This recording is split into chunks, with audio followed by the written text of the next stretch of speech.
Our society is producing and consuming more plastic than we can handle, and the result is an accelerating pollution crisis. The vast majority of the world is deeply concerned and outraged by the accelerating leakage of plastic into the environment, exacerbated by the growing evidence of the impact this is having on the environment, fresh water, marine life, and also directly on human health. And we know that things will only get worse and faster in a business as usual scenario. That's why the world agreed to negotiate a global plastic pollution treaty, because the plastic pollution crisis is inherently global.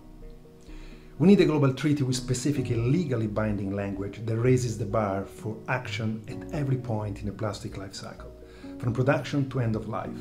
And the signal that the world is committed to that has to start right here and right now in Paris. We must begin with getting rid of the most harmful plastic products and materials, substantially reducing unnecessary plastic use, enable proper large-scale reuse and non-toxic recycling, improving collection and waste management, and shifting to sustainable and alternative substitutes and business models. Identifying and prioritizing the most high-risk plastics will be key for governments to go beyond statements of intent and forge the most urgent measures in the treaty. In particular, measures to ban, phase out, or redesign high-risk plastics, the plastics that are either most prone to leakage or causing the most harm once linked. Single-use plastics and primary microplastic top the list.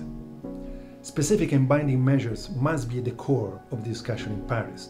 They must be built upon a foundation of inclusivity and collaboration, with special attention to the needs of least developed countries and small islands developing states, and backed by robust implementation and financial support mechanisms.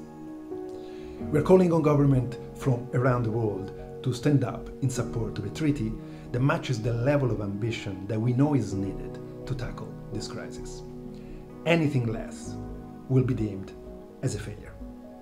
And we urge the future negotiation meetings to stay focused on the task at hand, as we must respect the deadline of delivering an ambitious treaty by the end of 2024. The stakes are too high to miss this once-in-a-lifetime opportunity. No plastic in nature, that's the vision the treaty should deliver, a world where the oceans teem with marine life, not discarded nets, bottles and bags, where no human eats plastic in his or her food or breathes the toxic fumes of burning plastic.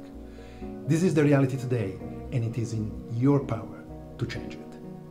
Thank you.